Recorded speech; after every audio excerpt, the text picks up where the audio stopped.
Ty's ready for those protein blueberries. I don't know. It sounds kind of gritty to me. I like a blueberry that snaps. I'm not sure I want one that sort of grits in my teeth.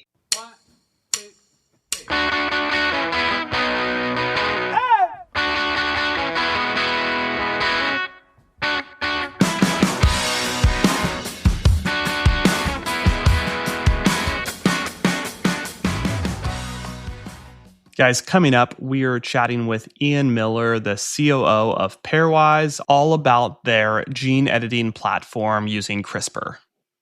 The Modern Acre is presented by Yield Energy. This was a ton of fun, Tim, this quarter for Yield, our company, to sponsor the podcast. Kind of fun when you can, choose your own team for the sponsors. So, guys, if you don't know about Yield Energy, I'm the CEO. Tim is the head of business development at Yield, and we help turn farms into virtual power plants. So by leveraging their existing irrigation automation, on-farm solar and batteries, we help turn that into a grid resource that pays growers for participating and providing that flexibility to the grid. It's a really fun company.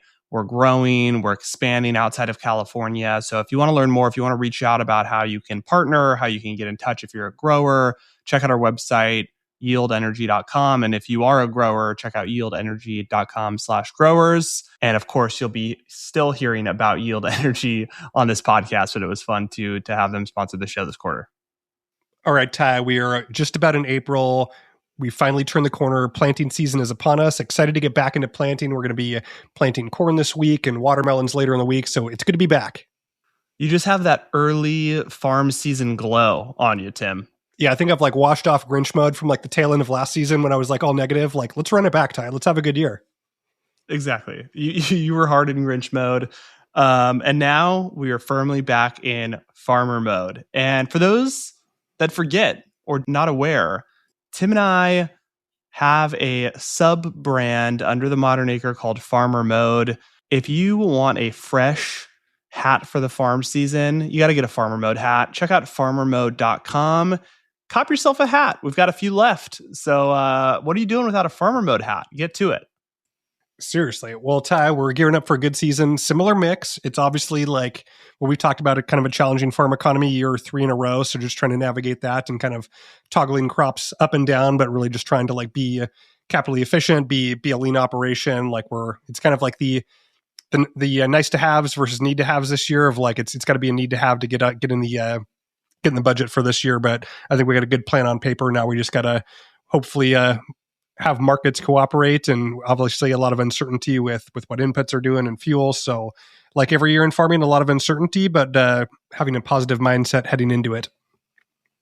I'm excited for this year. And I think a lot of the same crops, I think we're dialing things in to try to have an optimal plan that I'm really excited about. So it'll be fun to see planting start to take place this week. All right, Tim, let's jump in here. So we get a chance to talk to Ian, get an update from Pairwise. I think we talked to Haven back in the day, one of the early episodes of the Modern Acre about Pairwise. And now, several years later, what's changed? Where are their priorities? How are they going to market? How are they managing what's happening in agriculture right now, the state of the economy?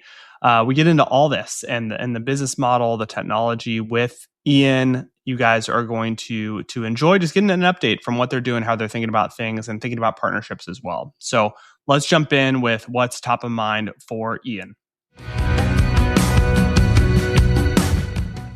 I'm really kind of fired up by hearing about Tropic's recent round. I think they just raised $100 million. I think, we've known those guys for a long time and happy to see them moving forward. But I think it's also an indication where the industry is headed. I think these new breeding technologies, gene editing being one of them, really exciting opportunities to not just work in crops that goes, into cows and cars and things like that, but also the things people eat. And so I think, Tropic, along with us and others, are going to be bringing those innovations into those other spaces. So really excited about the signal that's sending that these products are coming to market now. I don't think there's going to be a one winner here. I think we view Tropic as a kind of a brother or sister company in the space. Yeah. And then technology that they use is slightly different than ours. And I think they've also worked in slightly different crops than ours. I think one of the exciting things about this technology is that it has a capacity to really influence across ag. Historically, it's, technological innovation's really been focused on corn and soy, and that's not a bad thing. We work with Bayer and Tim in that space. But really excited about how this technology can help democratize that innovation. And, we actively out-license our technology to others. Tropic is one of those folks that we've also actively out-licensed to. So I think this is a case where the rising tide will lift all boats, and I'm excited to see if these guys do well. No, totally. That makes a ton of sense. And exciting to see when you see other momentum, right? With your partners, even with your competitors, right? Momentum in the industry, I think, is really important. And that's a signal, like you mentioned, I think you used that word, of the momentum that's happening in the sector. So we're excited to get into how Pairwise handles this. But Ian, let's take a step back and tell us a little bit more about you and your story and what kind of brought you into agriculture. Yeah, I mean, to say that my entry into agriculture is nonlinear or a little bit non-traditional, it's a little bit of an understatement. I did grow up in a small town in Southern California where there was a bunch of sort of citrus orchards and dairy farms, but those were friends and neighbors. Those were, we weren't directly involved in the industry. I actually started out in biotech. I have a degree in law, and I think one of the things I saw in agriculture was you really the opportunity to work in something that's very tangible, that's real. I mean, to be able to walk out and see what you're working on, that's really literally growing. Like, I walk out into the greenhouses every time I go to work and just kind of see what we have growing, I think is a tremendous opportunity. I also think the space is poised for tremendous growth. I think I mentioned this earlier that, historically technological innovation's been, I don't want to say restricted to corn and soy, but a very small number of crops. I think this technology opens up the envelope to do a lot of exciting stuff across a really massive industry that is agriculture. Yeah, everything you guys are working on is so fascinating. I spent about 10 years in the fresh produce space and just kind of seeing what retail buyers want, what consumers want, and about certain produce varieties and characteristics. And you're heavily in that space, and saw your updates about working on seedless blackberries, which is super interesting, and pitless cherries. Like, talk to us about those products. Like, how do you kind of bring these to life? Are you looking to commercialize yourself? Are you really licensing these to players in the blackberry and cherry space, for instance? We really focus on what we're good at, which is really creating, the genetic innovation, the change, using CRISPR to create those tools. And we otherwise, work with partnerships across the space. So in the berry space, we work with PSG. They're our breeding partner. They're our nursery partner.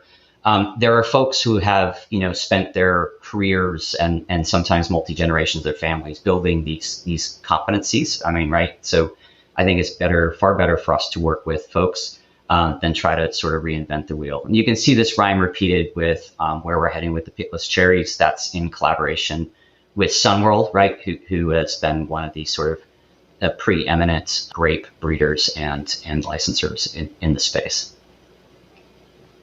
Can we get into the details of the business? Like, walk us through. You focus on the technology, the using CRISPR to develop these genetics, and then you're licensing. I mean, tell us more about this business. Like, is this a hard business to monetize, or like, tell us a little bit more of how licensing works? I know this is something that Tim and I have talked about on the podcast a lot, is like, how the Apple industry works and coming up with a new variety and like the complexity and the dynamics there. Like, kind of walk us through this, especially for a listener that doesn't really understand kind of how this side of the industry works. I mean, it first starts with I think what should be true of any sort of product idea, which is what sort of helped create value. And we tend to think of it in two different buckets, right? So can we create something that is valuable to the consumer? It's something that makes something more convenient for the consumer, a better tasting item, something along those nature. But also think about the grower, right?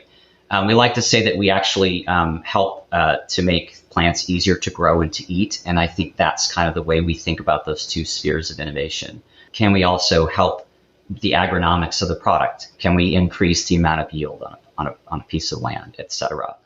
And then much like much like a breeder would be, we actually look for, how do we make that change? But unlike a breeder, we don't have to go through sort of many rounds of breeding to be able to see, if that change that we're making is effective. We can use this CRISPR technology to very precisely do that within a single breeding generation. And then, it needs to go out in the field and be tested and all those sorts of things, just like any other product. From a business perspective, I think this isn't all that different than what, for example, Sunworld already does, or when people are licensing varieties from somebody like PSG, they actually lease the plant, and then there's usually a royalty attached to that, to the sale of that fruit. And so, we're not doing anything different than what's been already done in the industry so far. We just add technology on top of that. We really want to reduce friction for farmers and for growers. So they're going to be working with people who are kind of already in the space, through a model they already understand. And we'll make money when the grower makes money. So, by sort of attaching royalty to fruit sales, you're actually making sure that there's a risk sharing arrangement there, right? Which is, if they make money, we make money. And so I think that's the way that we think of it. Talk to us about like the proprietary nature of this. If you're developing these varieties and kind of first to market, is there like intellectual property wrapped up in there? Like theoretically, could a competitor come in and like develop a seedless blackberry as well? As like, what kind of moat do you have with these different varieties? Yeah, no, there is intellectual property attached to anything that we would create. And it's really important for a small player like us to be able to do that. I mean, I think without those protections, this all takes money and et cetera that our investors have put in. And so IP is really important for us to be able to fund the business and make sure that it's protected. But honestly, one of the biggest protections we think of is deliver a good product, right?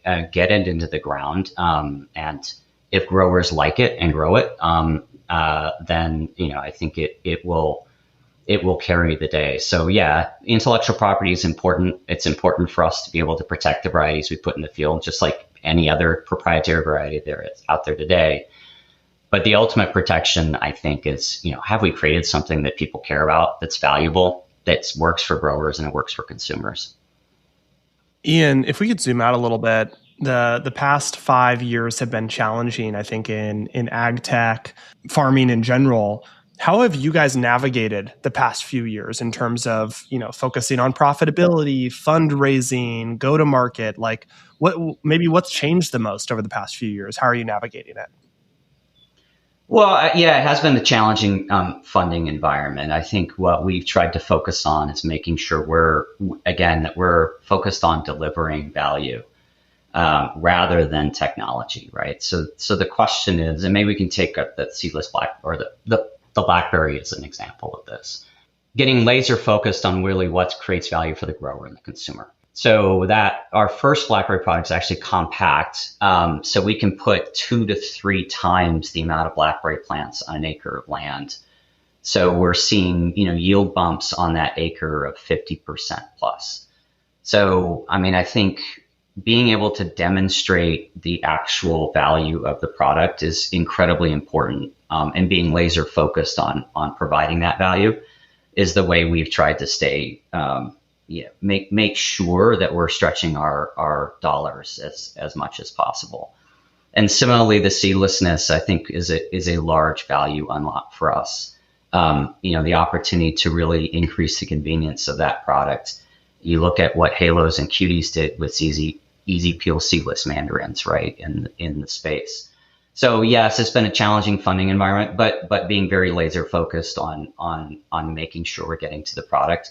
And this is also where partnerships are very important. So, we have the 2 partnerships with Bayer and Corteva. Part of that partnership is them providing funding for us to continue our research activities, right? And there, the benefit goes into their programs in corn and soy, but a really important model for us to be as capital efficient as possible is to leverage those partnerships.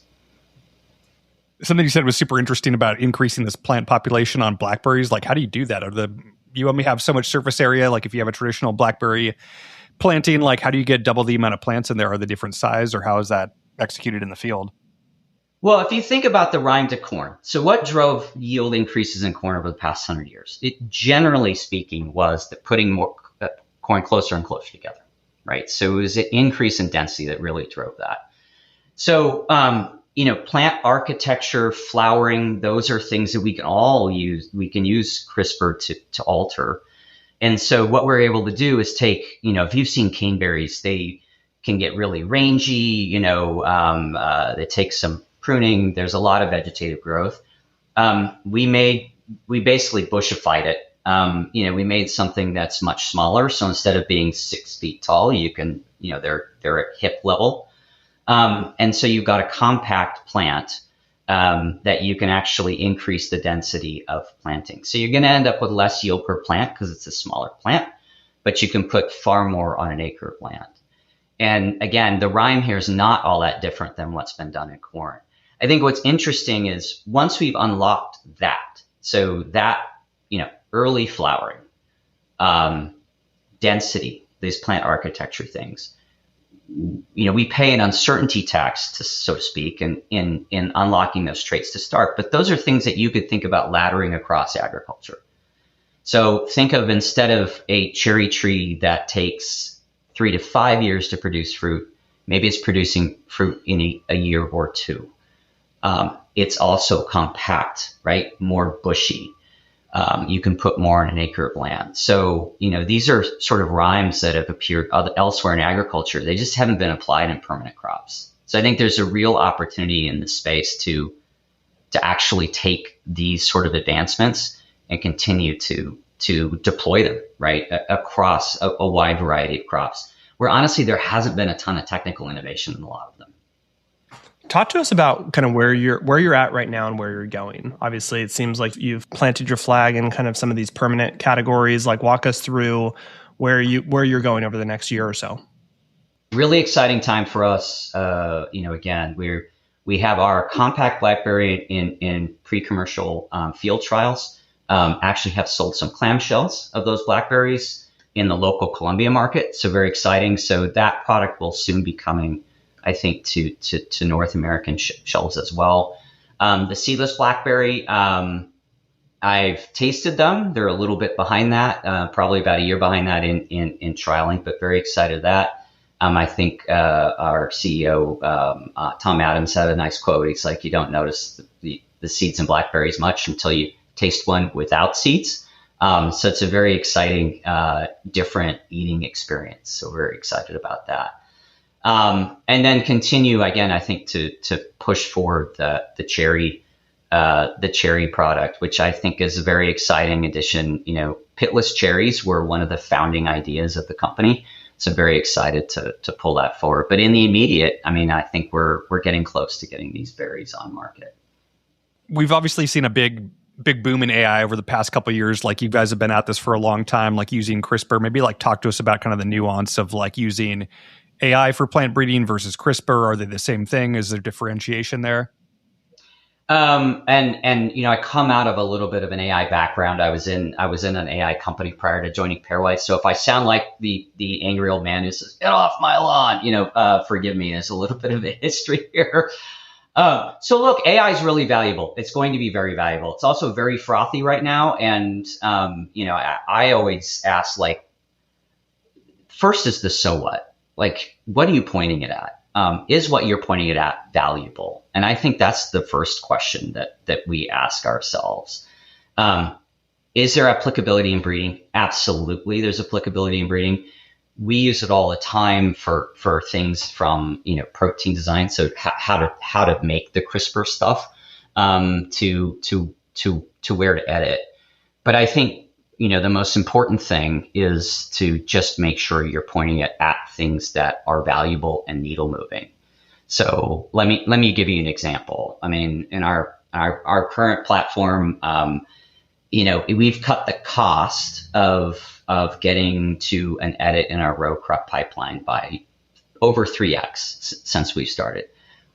That's a fine metric, and it's good, but doesn't really tell you if what comes out the other end is valuable to anybody, right? It just tells you that we're able to do something, to turn a crank. So I think a far more interesting approach to it is to think through, like, we've thought a lot about how to make things genetically dominant, right? So if you're putting things into a breeding pipeline, you want the predictability that they're always going to show up as you breed forward with them. And particularly if you're running really large pipelines like our row crop partners, that's incredibly important. So we focused on creating those sorts of changes, how to make it sure that what we're doing fits in well with the breeding pipeline, or creating these traits that really matter.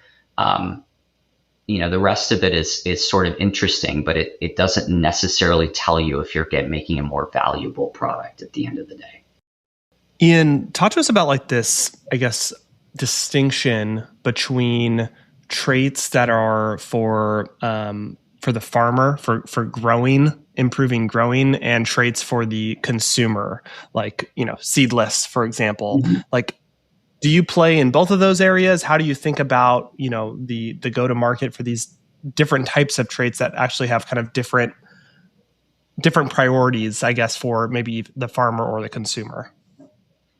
I think it's really important that even if you're focusing on a consumer trait, that it always works for the farmer. At the end of the day, that's our first customer. And in fact, we could talk about examples from the apple industry where you may have an interesting sort of apple variety, but some of them are very difficult to grow. And I was actually just talking to an apple farmer 2 days ago and relaying some of those challenges. So, as far as our philosophy is you need to marry the two. And so it's important to have things like seedlessness for consumer pull, which we also think ultimately helps the farmer because it presents an opportunity for them to work in a product that's differentiated from other things in the space. But the agronomics have to work. And this is where layering those productivity traits are really important. We want to create enough value so that everybody in the chain is excited to get what we have. So we want the farmer to get an increased amount of yield on an acre of land. And we could talk about, opportunities to maybe help with these sort of big boom bust cycles in things like in some of the permanent crops, but also get into their hands something where the product itself is distinguished at the grocery aisle and, gives them the opportunity to potentially grow their market as well as, maintain some pricing power in a world where, supply is often can radically move prices. Yeah. That seems like the holy grail, right? Is like, if you can have a trait or a variety, I'll say, that both increases demand for that product, but also helps the farmer improve their operation, be more efficient. Like that seems like when you're creating value at both ends there, that's, I think, really exciting. Yeah, and I think that's what we see across. So if you think about across sort of, I'll say permanent crops generally, but fruit crops in particular, we just see the opportunity in some of these spaces where, maybe there hasn't been growth or there actually hasn't been, or market share is shrinking. We think if you take the examples of the halos and cuties, which took a segment that was actually, I think, shrinking at the time, but grew that segment by a fair percentage. I think it grew citrus by like 30%. I think that's the opportunity. But yeah, Todd, you're absolutely right. At the end of the day, it has to work for the farmer. Like if it's not something that produces better on-farm economics, reduces labor, etc., I think it just isn't going to work. I do think on the agronomics side, there is actually a lot of opportunity even without the consumer differentiation. So I think, even in spaces, we could talk about almonds, nobody's going to look for a different almond, right? An almond's an almond. But I think there's a lot of opportunity in those crops to, again, like increase yield, decrease input requirements, speed, time to productivity, which in these long lead time crops where people have to make sort of existential bets for 3, 4, 5 years before production comes online. I think there's a real opportunity to bend the curve for farmers on that front. I keep saying, Tim, be quiet. I have more questions. One other question I had is, are you seeing anything on, or an emphasis on like protein, like the macronutrients of some of these crops, where you have kind of more protein is all the hype right now, right? There's like protein popcorn right now. Is that an area? Is that an area that you guys are focused on or seeing similarly? No, I mean, we have been asked about protein. It hasn't really been something we've per se focused on. I think within that same realm, though, we still see really nice macro trends, right? I mean, this idea of food as medicine, the increased consumption of fruits and vegetables. We're excited by companies like Fruitist that are kind of taking blueberries and really pushing them into a snacking area. We think there's a lot of opportunity there, and I think that's run through, you'll forgive the pun, the DNA of Pairwise for a long time, which is recognizing that opportunity. So no, we haven't really chased after the protein trend. I think that's probably better served in other spaces. But certainly the sidecar to that, that's part of the larger envelope of, healthier eating. And we do think there's a lot of opportunity for increased consumption of fruits and vegetables. Ty's ready for those protein blueberries. I don't know. It sounds kind of gritty to me. I like a blueberry that snaps. I'm not sure I want one that sort of grits in my teeth. I feel like it's gone too far. Like, this is how trends work, is like, I'm not sure if I like need my popcorn to be protein popcorn. Like maybe it's fine just being popcorn and I could eat my protein sources from traditional protein sources. Like, I think there's, in these trends like this, we can see it go too far. Like protein water, like I don't know, protein coffee, Starbucks is trying. It may be too far. And we think also, look, if you look at the varieties of, we think there's a big opportunity to increase the value of people's eating experience by what's kind of already out there. I mean, there's really great flavored blackberries. Like, our blackberry is a good tasting blackberry. You start with something that tastes good, and then you can edit for agronomics. You can edit to remove seeds. There's a ton of great tasting fruits and vegetables out there. For a long time, breeders have had to make compromises there, right? They had to make sure it was shippable, all those things. And so flavor went a little bit by the wayside. So our kind of thought is, let's dip back into that stuff. I want to talk to the breeder who's got like something that tastes fantastic and maybe hasn't been able to pull it forward because of a disease issue or a yield issue or whatnot. So I guess, again, I go back to being an old curmudgeon, but I think, look, I remember what strawberries smelled and tasted like in my grandmother's like garden, like as a kid. Let's bring that stuff back. That's fun. Ian, you talked a little bit about kind of roadmap, what you're working on currently, but talk to us about kind of like long-term with the company. Like, how do you envision kind of Pairwise exiting in the future? Is it going to remain an independent company and look to exit through M&A, or like, how are you thinking about like long-term exit opportunities for the company? Obviously, like with seeds and genetics, there's a handful of big players. It's a pretty small group of kind of big entities. How do you just think about kind of that side of things? Yeah, I think, I probably, everybody who's in a company will probably tell you guys this. The first thing to focus on is creating value. I think we do obviously have 2 large ag companies who are on our cap table. And I do think we we speed up their internal programs. I think there's an opportunity for growth, right, for those players who currently don't kind of get out of big broadacre row crops, but for growth in that perspective. But we think there's a lot of opportunity, whether as a public company or, through other mechanisms, to continue to grow this permanent crop thesis. I mean, this is at Farmgate, guys, is a multi-$100 billion industry, and like there's been zero technical innovation in it. So I think us building on that and building value in that space allows for a lot of opportunity. And I'll just mention our partner Sunworld, who's had a couple of has had a large transaction with Bridgepoint, 5 years ago. And I think there's opportunity in the space for, PE players, et cetera, once you're creating products and generating revenue, to create a return. So I think we've got a lot of options and opportunity, and it's not just with the oligopoly of who are our friends at Bayer and Corteva, but I don't think that's the only options for us. Ian, this has been a ton of fun. We appreciate you coming on and getting the update on Pairwise and all the fun things you're working on. I'm excited to try some of these varieties myself and see what you guys continue to launch in the future. As we wrap up, how can listeners get in touch and connect with you and with Pairwise? Yeah, so you can always reach us on our website, www.pairwise.com, or reach out to me personally over LinkedIn. Happy to have a conversation. But appreciate the time, guys. So, Tim, what do you think of that conversation with Ian?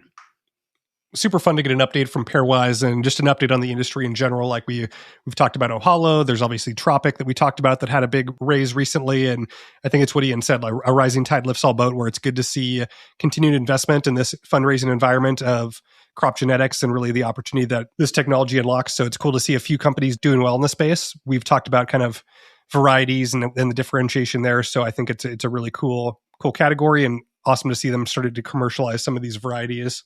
I still want the pitless cherry, the Tide. Like that has been talked about forever. Someone needs to bring it to market. I'm all in on the pitless cherry. Who's going to crack it? Someone's going to crack it. All right, guys. Well, appreciate you listening. Reminder, check out Yield Energy. Check out what we're up to and get yourself a Farmer Mode hat. FarmerMode.com. Super easy. Get yourself a fresh hat for the start of the farm season. Appreciate you guys listening. We will be back next week.